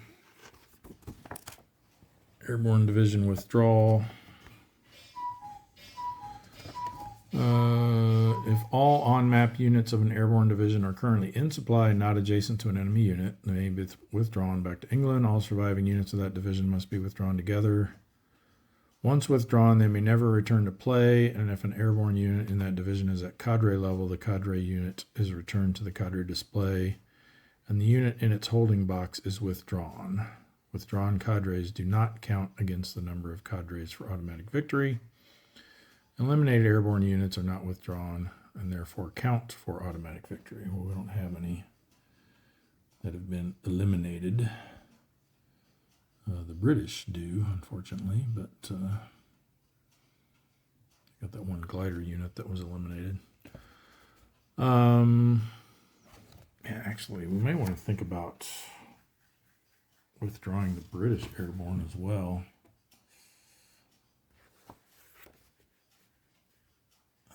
That would free up another cadre space.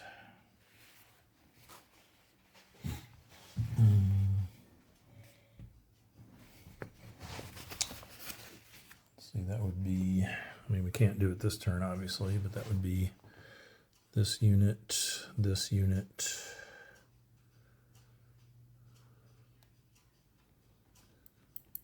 there a fourth one? Oh, and there's a cadre somewhere. Cadre B. Where is cadre B? Oh, that's an airborne unit as well. These are all with the 6th. Or no, Cadre B isn't out.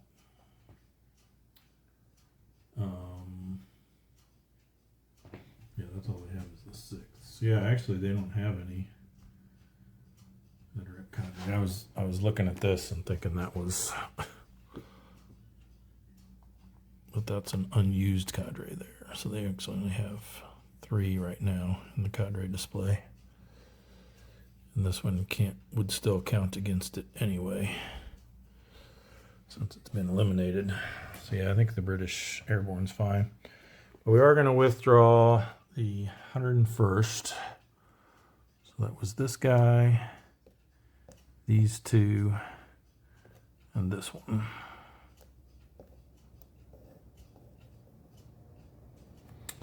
So they all come back over here.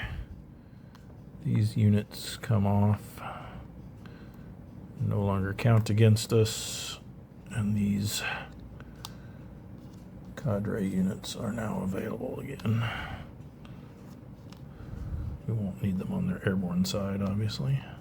Well, we might. If another, well, there's one more 101st or 82nd, getting it mixed up. One more 82nd unit out there still that could potentially, yeah, so these can just all go back. I'll just put them in the counter tray there for now. All right, so that's our airborne withdrawals. And then check for automatic victory, and because of that, there is now no automatic victory because we only have 1, 2, 3 U.S. units on the Cadre display and 3 British or Commonwealth. And the Allies, of course, we haven't met our auto victory condition yet, which is, I mean, we're almost partway there, because we've reached, or could very easily reach, a map edge. You have to have 3 or more in-supply units on the east or south map edge, all Allied beaches open, and all 4 city hexes of Con are Allied controlled. So we've got, or can easily get that on either east or south edge. But it's just a matter of, can we get these 4 hexes, which we're starting to surround them now, so that very well may happen. And I think we're probably getting kind of close to an end of game victory condition. This video is already pretty lengthy, so I won't check that now, but maybe at the beginning of turn 19 we'll take a look at where things stand in terms of end-game victory points. See how close the Allies are to getting there. So we'll be on the German side for turn 19 next. And that's going to wrap it up for this episode of Normandy 44. Thanks everyone for watching. Please like, share, and subscribe if you're so inclined. Helps me out. Otherwise, get something in my throat here right as I'm signing off. Otherwise, we'll see you in the next episode. Bye for now.